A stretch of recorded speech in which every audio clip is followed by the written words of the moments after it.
our movement today is going to focus on our thoracic spine. So we're going to get into thoracic extension of, again, the thoracic spine.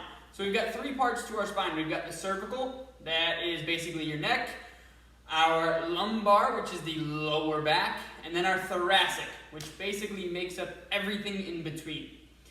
The downside, the thoracic spine is often one of those spots that has the least amount of mobility. All right?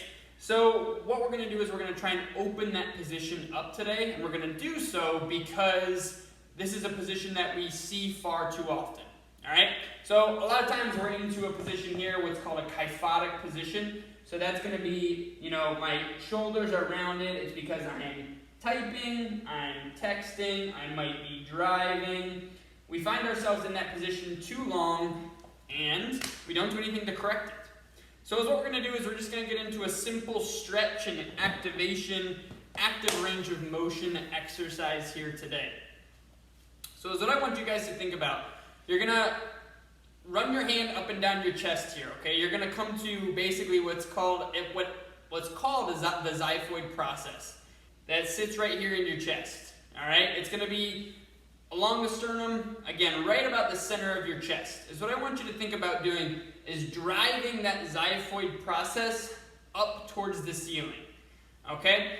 So if you can, go ahead and put your hands behind your head.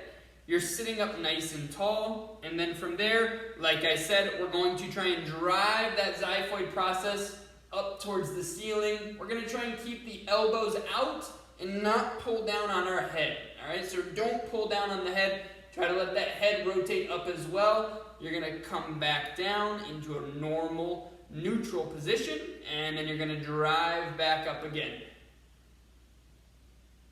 Come on back down, and then you're going to drive back up again. All right, so you should feel that exercise. You're going to feel it in your middle to upper back. You're going to feel it across your chest. You might even feel it into the neck a little bit. We're getting into thoracic extension, and if you do spend a lot of time seated at a computer, driving, or texting, or you just kind of feel that your upper back's a little cranky, go ahead and try this exercise out. I'm sure it'll help.